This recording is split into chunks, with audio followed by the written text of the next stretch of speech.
Sexenio TV presenta. Gobernador, gracias por recibirnos en Casa Puebla en esta conversación que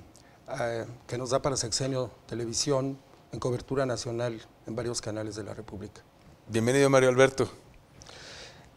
Hace 3 años usted toma posesión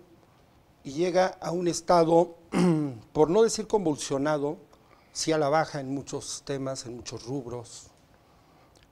con un gobernador desprestigiado, como diría Manuel Bartlett a propósito de Mario Marín, en fin, en un contexto un poco brumoso. Sin duda, Mario Alberto, y como ejemplo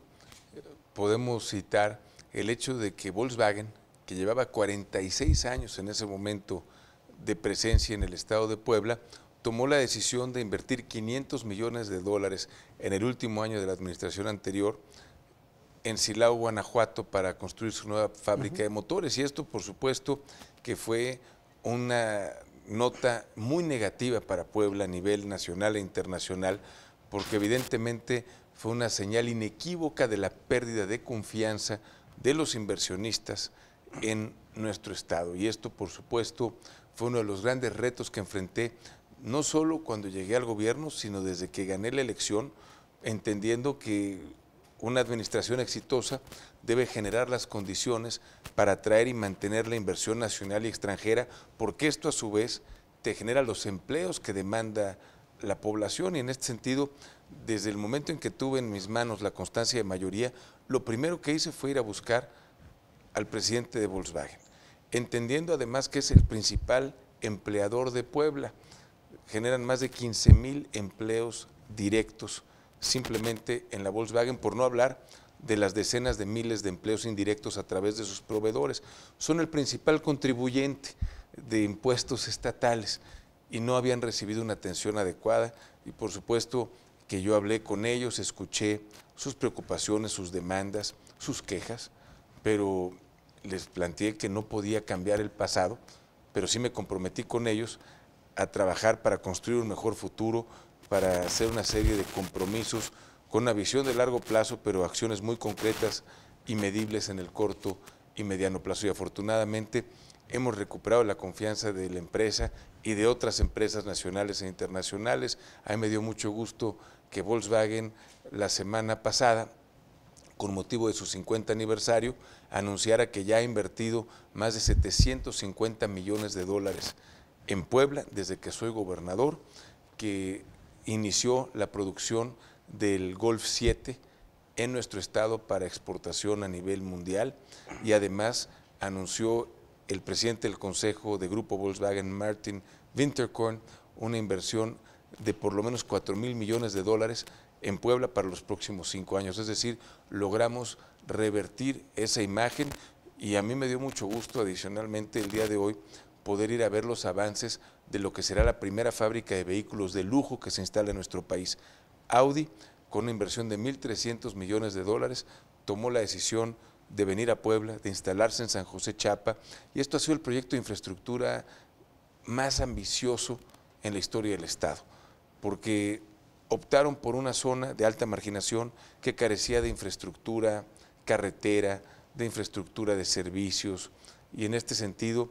parte del proyecto de Audi, de los parques industriales para sus proveedores, también es un proyecto de desarrollo industrial para Puebla. Para poner en perspectiva la magnitud de este desarrollo,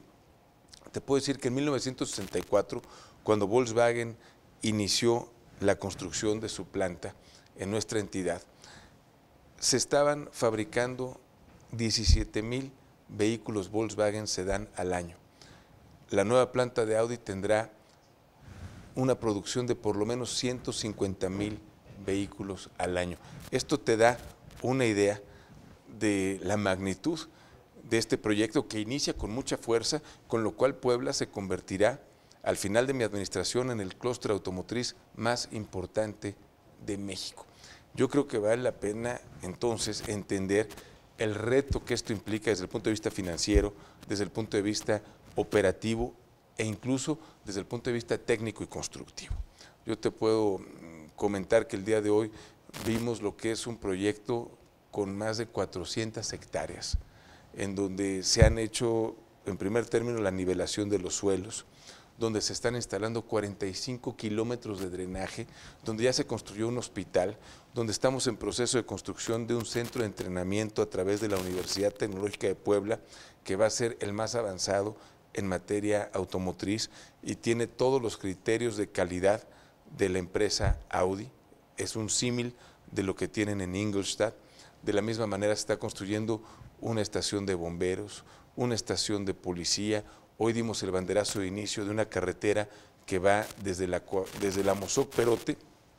hasta San José Chapa, con una inversión de 671 millones de pesos. De tal suerte que, como puedes observar, Mario Alberto, es el proyecto industrial más importante en la historia de Puebla en su inicio y, por supuesto, implica una enorme responsabilidad de mi gobierno para cumplir con la empresa en los compromisos que asumimos de darles la infraestructura necesaria, un compromiso enorme de la empresa de iniciar producción para el mes de mayo del 2016. La intención es que el primer vehículo salga en esa fecha de la nueva planta de Audi. Te lo pongo en perspectiva porque me dio una enorme satisfacción el haber logrado salir del esquema en el que nos encontramos al inicio de mi gobierno y lograr un giro completo hacia ser uno de los estados con mayor crecimiento económico, uno de los estados que está trayendo mayor inversión extranjera directa y sobre todo que está generando más empleos formales y bien pagados. Gobernador, durante su campaña y cuando rinde protesta como gobernador de Puebla, dijo que lo mejor estaba por venir, pero ahora que terminó su tercer informe, repitió esa frase y en diversas entrevistas, en diversas declaraciones que ha dado en medios nacionales, ha dicho que lo bueno viene ahora, es decir, que casi no hemos visto nada, es decir, las mejores obras las vamos a ver ahora. Bueno, evidentemente, Mario Alberto, eso es lo que estamos buscando, porque en la campaña usamos la frase precisamente como para que los ciudadanos abrieran los ojos, para que vieran que es posible construir un estado diferente y mejor, una Puebla más justa, más equitativa, con oportunidades para todos. Ese debía ser nuestro lema, para que los ciudadanos se inspiraran, para que tuvieran esperanza, para que fueran convencidos hacia adelante, sabiendo que podíamos salir de los lugares que Puebla ocupaba en muchos indicadores y en muchos rubros que eran de los últimos del país, inspirados en nuestra historia, en nuestra cultura, en nuestras tradiciones, porque yo me siento orgulloso de ser poblano. Evidentemente, Puebla a lo largo de la historia ha ocupado un papel importante en el país. Desde la época prehispánica, ahí tenemos en Cholula lo que fue la pirámide con la base más grande del mundo. Durante la época colonial, la segunda ciudad más importante de la Nueva España fue la ciudad de Puebla. Más adelante, en la época de la Revolución Industrial, la primera fábrica textil se hizo en Puebla por parte de Esteban de Antuñano, en la Constancia Mexicana, que hoy, por cierto, rescatamos y es una fábrica de talentos donde participan los niños de las orquestas Esperanza Azteca. Posteriormente, el general Ignacio Zaragoza, aquel 5 de mayo de 1862, a través de esa gesta heroica, dio una lección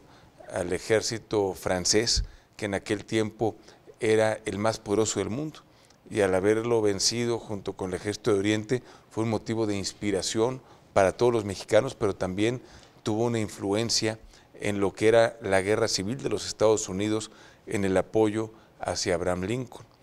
Y posteriormente los hermanos Cerdán también fueron actores muy importantes al inicio de la Revolución Mexicana, iniciando la lucha contra la dictadura. Con base en toda esta historia e inspirados en esos grandes hombres que nos antecedieron, evidentemente yo busco siempre que los poblanos busquemos como generación superar los retos que enfrentamos,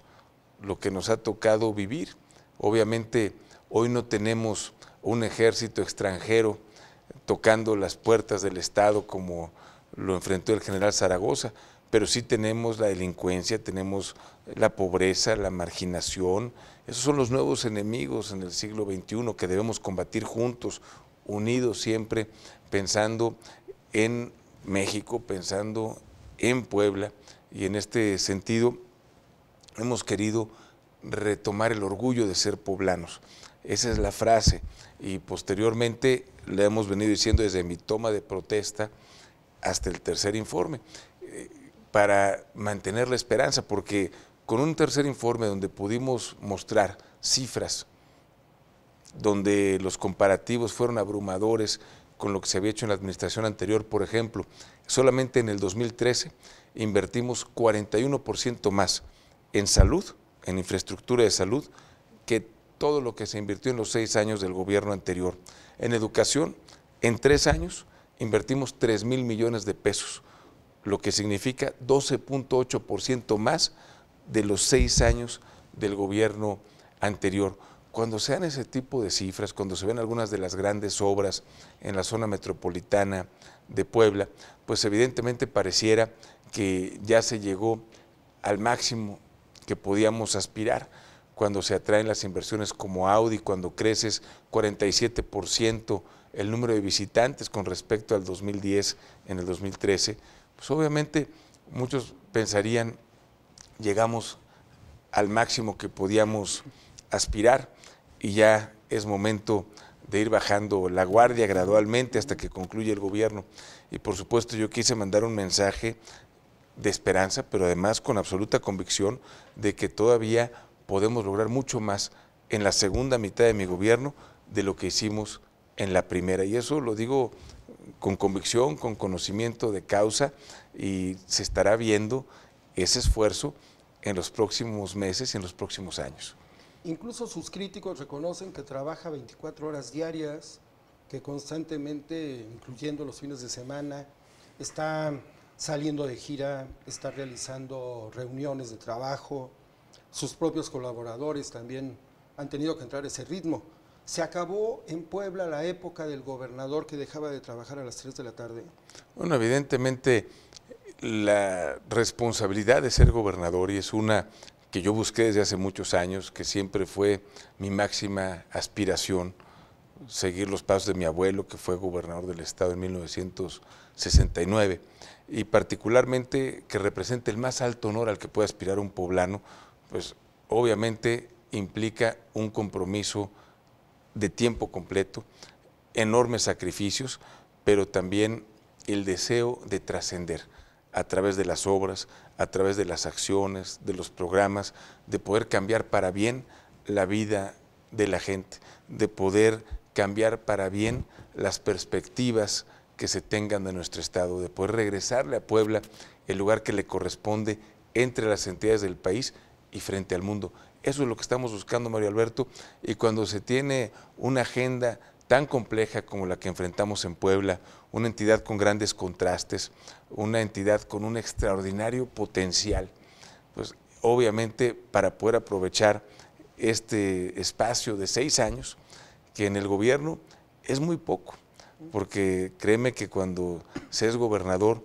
los días son efectivamente muy largos, pero los años son muy cortos. Por ello debemos aprovechar al máximo cada minuto de esta extraordinaria oportunidad que nos dieron los poblanos y que me da la vida, y por lo tanto sí estoy enfocado en poder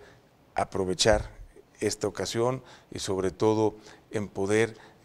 ir trabajando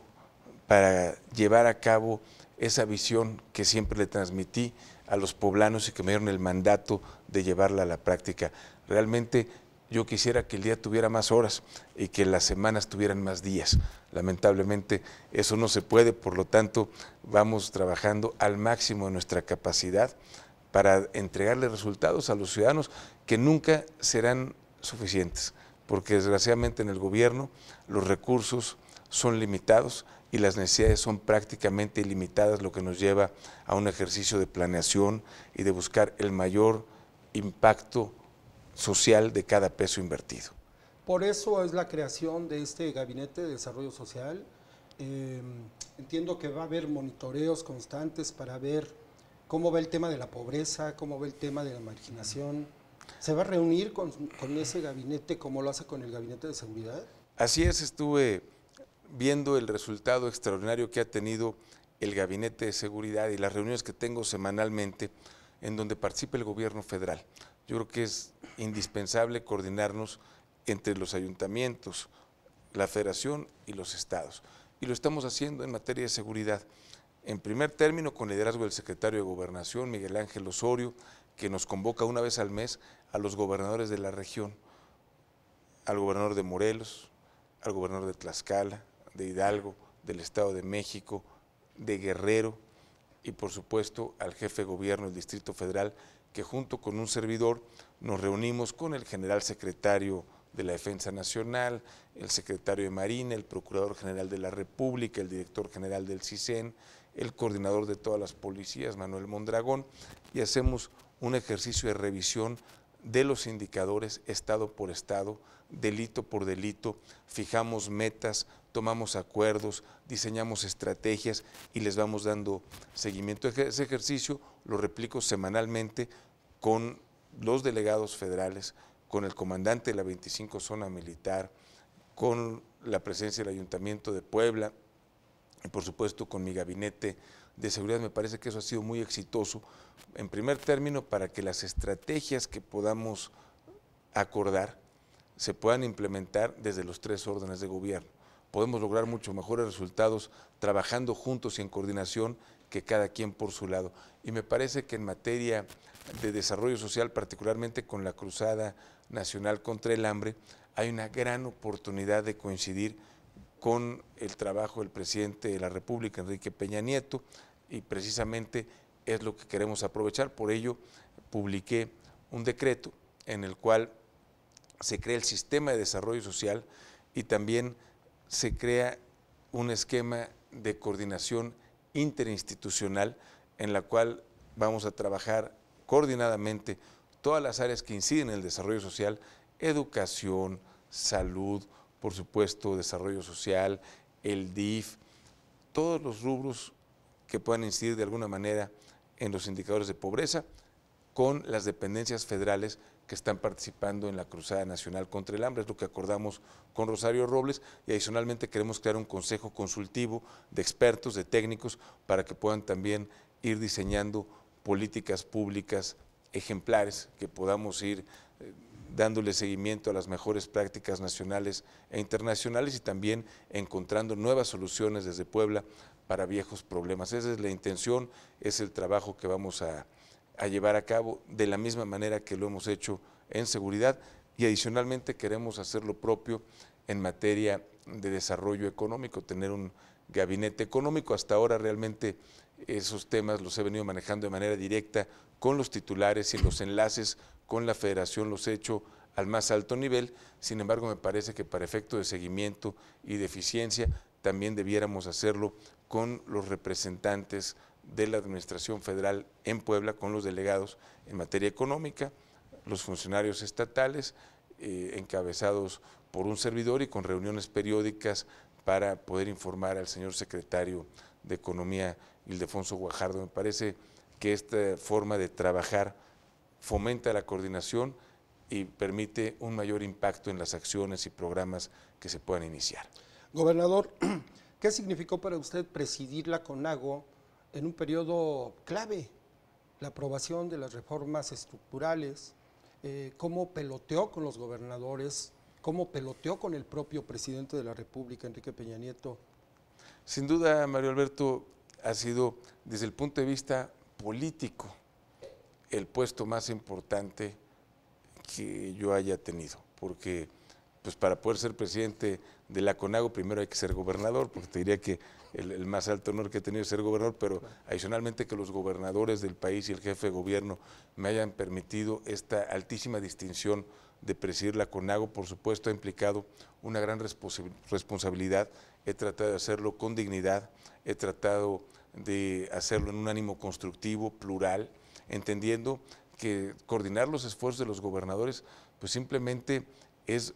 la búsqueda de acuerdos que obviamente cada uno de los gobernadores puede tener diferentes puntos de vista sobre un mismo tema, pero que lo importante es encontrar consensos, porque una regla de oro en la CONAGO es que todos los acuerdos tienen que ser unánimes. Con que uno solo de los gobernadores o el jefe de gobierno del Distrito Federal no esté apoyando alguna propuesta, entonces no puede ser considerada una iniciativa de CONAGO. Eso lo pongo a manera de ejemplo del reto que implica la construcción de este tipo de acuerdos y particularmente cuando se enfrentan situaciones en donde hemos visto polarización y confrontación de diferentes institutos políticos, particularmente en las cámaras. Creo que la decisión correcta fue, en primer lugar, que los gobernadores estábamos de acuerdo en que hubiera reformas, pero también respetando las diferencias ideológicas y partidistas que podamos tener. Lo que hicimos fue un exhorto a los legisladores, entendiendo que ellos tienen la responsabilidad, ellos son los que legislan, ellos son los que hacen las leyes, ellos son los que tenían que tomar estas decisiones pensando siempre en los intereses del país, de tal suerte que los gobernadores del país llegamos a un acuerdo de apoyar una reforma educativa, de apoyar una reforma política e incluso una reforma energética. Sin embargo, en la reforma energética lo que se planteó fue que se tomaron en cuenta las tres iniciativas presentadas, es decir, la del Partido de la Revolución Democrática, la del Partido Acción Nacional y, por supuesto, la del Partido Revolucionario Institucional, que apoyaba la del Ejecutivo Federal. Ya posteriormente los legisladores pues entraron en esa negociación, en esa búsqueda de acuerdos y no se llegó, por supuesto, en ese caso ni en la reforma hacendaria a esquemas de unanimidad. En algunos otros pues prácticamente se logró, como fue en la reforma educativa o en la reforma financiera. Nosotros muy respetuosamente dijimos, señores, ojalá se pongan de acuerdo, escuchen todas las voces, conozcan todas las propuestas y hagan lo que más le convenga a México. Me parece que esa fue una sabia decisión de parte de los gobernadores de impulsar la construcción de acuerdos, pero respetar la instancia legislativa. Ya los gobernadores no dijimos, haz la reforma en un sentido o en otro, sino simplemente consideramos que se requieren y tomen en cuenta las voces de los mexicanos y tomen en cuenta las propuestas de las diferentes fuerzas políticas. Claro que esto ha sido un tiempo pues de grandes retos. Nos tocó, por ejemplo, en materia de seguridad, estar teniendo reuniones precisamente para hablar de los controles de confianza, en donde la CONAGO expresó un punto de vista que fue apoyado por los señores legisladores. De la misma manera nos tocó acompañar al señor presidente de la República al programa para buscar la aceleración del crecimiento económico en el país, en donde se logró una gestión de recursos extraordinarios hacia las entidades federativas. Nos ha tocado de la misma manera acompañar al señor presidente, por ejemplo, a la promulgación de la reforma educativa, que ahora requiere una implementación en cada una de nuestras entidades federativas. Creo que podríamos enlistar los temas en los que hemos trabajado como Conferencia Nacional de Gobernadores en absoluta coordinación con el Ejecutivo Federal, en donde de manera respetuosa estamos buscando lo que más convenga al país y lo que más convenga a nuestras entidades federativas, de manera especial en el tema de seguridad. Pero sin duda han sido meses de intensa actividad y estaré yo concluyendo a finales de febrero, principios de marzo, en cuanto nos dé fecha el señor presidente ya podría precisarlo, para poder entregar la presidencia de CONAGO a quien será mi sucesor, el gobernador de Aguascalientes, Carlos Lozano, que además fue mi compañero en el Senado de la República y es un extraordinario amigo. ¿Cómo será la relación con el presidente Peña Nieto después de que deje la CONAGO? Sobre todo porque durante su presidencia, la presidencia de usted en la CONAGO, fue muy fructífera, fue muy productiva, hubo un gran acercamiento. ¿Cómo será? Bueno, yo considero que hemos sentado las bases para continuar con una relación de respeto, de aprecio, de coordinación. Entendemos el liderazgo que debe ejercer un presidente de México como es Enrique Peña Nieto y por supuesto que nos sumamos a muchas de sus iniciativas con mucho entusiasmo. Por ejemplo, el formalizar el empleo. Logramos formalizar 19,000 empleos con el apoyo del presidente a propuesta suya. Yo considero que él tiene una visión transformadora para México y nosotros desde los estados debemos contribuir para empatar esfuerzos.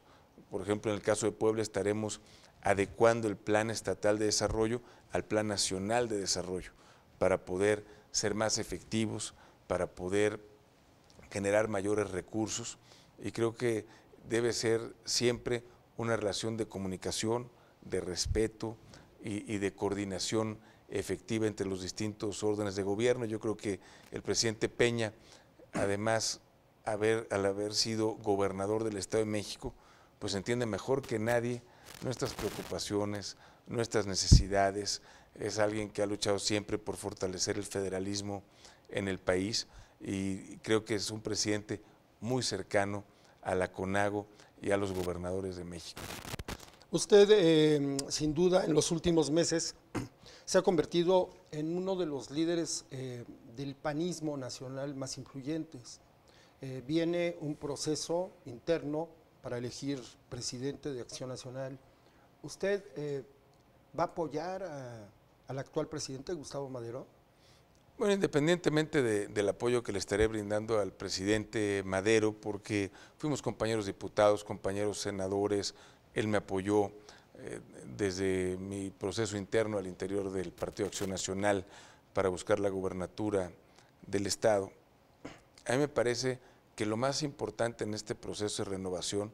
es fortalecer la unidad del partido. A mí me preocupa enormemente el ver que haya descalificaciones internas, el ver que se esté dividiendo al PAN. Yo considero que las diferencias que pueda haber, y son válidas en una democracia y en un partido democrático, deben discutirse de manera respetuosa al interior del instituto político para que hacia afuera salgamos juntos a impulsar un proyecto de nación. Considero que eso es lo que esperan los electores de un partido Acción Nacional, que sea un partido unido, un partido que actúe en base a sus principios, a sus valores, pero también que presente a la sociedad, a la ciudadanía, una oferta moderna, una oferta política atractiva, que abandere las causas de la gente, que los ciudadanos sepan que ante los problemas que enfrentan en la cotidianidad, en el día a día, que hay un partido político que se preocupa por ellos y que se va a ocupar de que puedan resolver los retos que enfrentan. Esa es mi idea del partido y yo por ello espero que podamos encauzar esta transición en la dirigencia del partido de la mejor forma y que particularmente al día siguiente de la elección interna, sea cual sea el resultado, podamos salir todos los panistas con una sola voz a respaldar a nuestro nuevo dirigente o dirigenta y particularmente que podamos mostrarle al país que el PAN es un partido con proyecto de nación, que el PAN es un partido que ha estado dispuesto a apoyar reformas desde la oposición que propuso como gobierno, es decir, es un partido generoso, es un partido que antes que otra cosa piensa en México y en este sentido considero que en la medida en que seamos capaces de poder construir la unidad y sobre todo de poder fortalecer nuestro vínculo como instituto político con la ciudadanía, pues será para beneficio del partido y para beneficio del país. Gobernador, ¿se va a pelear con el presidente Peña en las elecciones del 2015? Finalmente él es del PRI, ustedes del Bueno, PAN.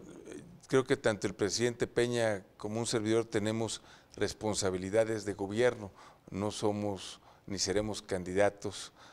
tampoco estaremos inmersos en las campañas, tenemos una responsabilidad de gobierno y por lo tanto yo estoy confiado en que las diferencias ideológicas o partidistas nunca serán un obstáculo para el trabajo coordinado entre el gobierno de Puebla y el gobierno de la República. Todo gobernador, no solo de Puebla, de cualquier estado, quiere crear una nueva clase política. Algunos analistas creen que usted ya construyó una nueva clase política. Ya no son los políticos, no están los políticos que vimos durante 36 años en distintos gobiernos. Hoy son otros quienes están en posiciones claves.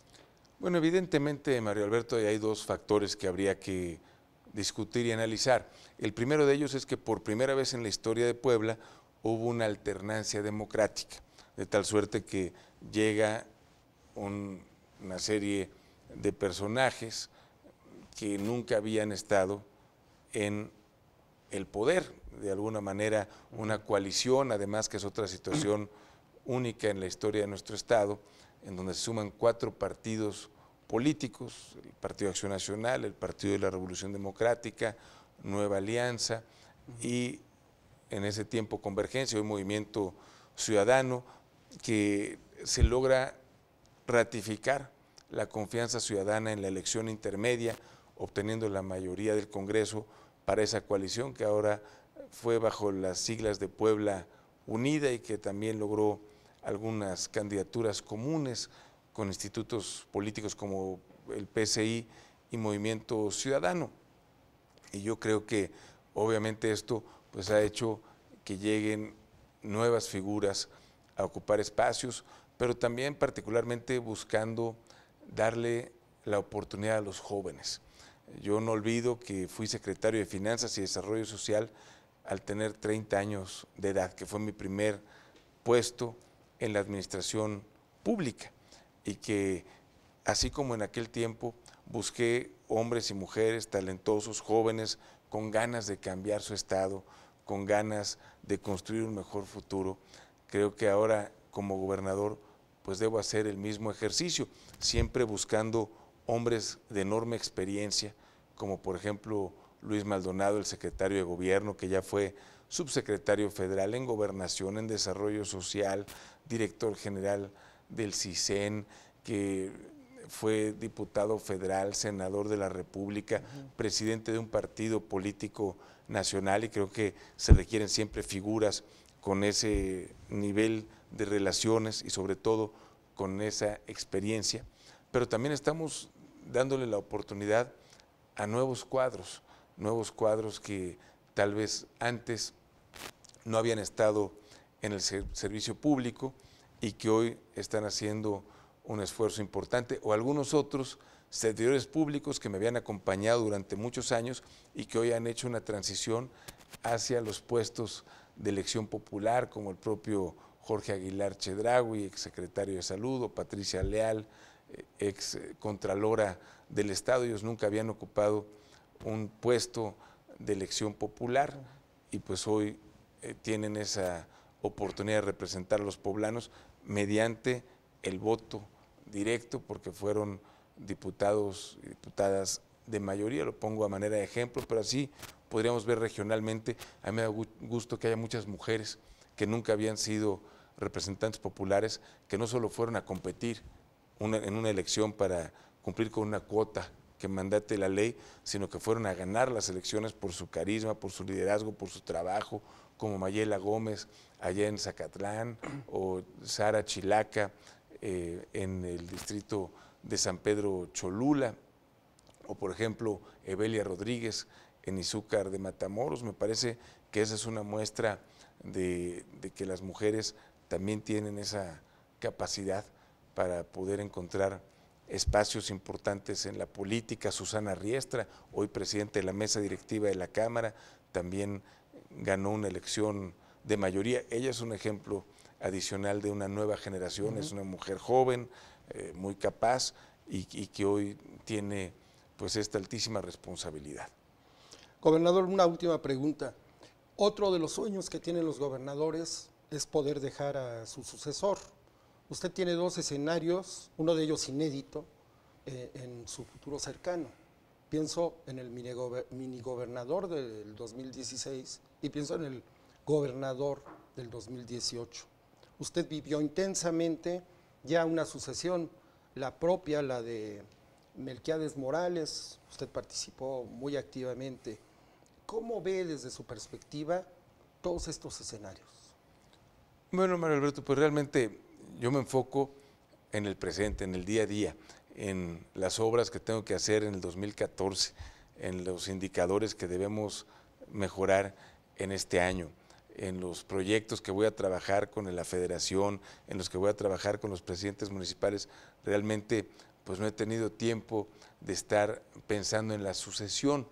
Además creo que no es el tiempo para pensar en la sucesión, nos podría distraer de las importantes tareas que tenemos por delante. Sin embargo, sí te podría decir desde el punto de vista de un análisis político que va a ser una sucesión sui generis, precisamente porque al término de mi mandato habrá por única ocasión un gobernador de 1 año, 8 meses, y que se va a empatar la elección local con la federal a partir de 2018, algo que me parece muy positivo, porque antes teníamos 4 procesos electorales en Puebla entre locales y federales cada 6 años, y ahora tendremos 2 procesos cada 6 años y evitamos la polarización, fomentamos la construcción de acuerdos, independientemente del ahorro que se genera desde el punto de vista económico en poder vincular 2 elecciones. Pero además, los presidentes municipales y diputados locales van a trascender mi administración estatal, es decir, ellos van a estar en funciones hasta el 2018, es decir, en el 2016 solo se elegirá gobernador del estado. ¿Y por qué comento esto? Pues en una entidad con 217 municipios siempre es mucho más complejo el poder llevar a cabo elecciones para ayuntamientos y para los 26 distritos de mayoría en el Congreso local y adicionalmente la gubernatura que en este esquema. Por lo tanto, creo que nos da mayor tiempo para poder enfocarnos en los temas que para mí son mucho más relevantes que la sucesión, que son precisamente los del trabajo diario. Cómo vamos a mejorar la educación, la salud, cómo vamos a cuidar el medio ambiente, cómo vamos a llevar a cabo las grandes obras de infraestructura, cómo vamos a concluir la siguiente ruta o línea del Metrobús, del sistema de la red urbana de transporte articulado, qué calles vamos a pavimentar con concreto hidráulico, qué universidades vamos a hacer, qué rehabilitación de los centros escolares vamos a realizar. Esos son los temas que realmente a mí me competen. La cuestión sucesoria en su momento pues será en primer término una decisión de los partidos políticos que vayan a competir, pero finalmente de los ciudadanos que a través de su voto elijan a la mejor opción. Dice que no ha llegado el tiempo de pensar en la sucesión. Así ¿Cuándo es. llegará ese tiempo? Pues yo creo que por lo menos en 2 años, para que se pueda consolidar el esfuerzo y el trabajo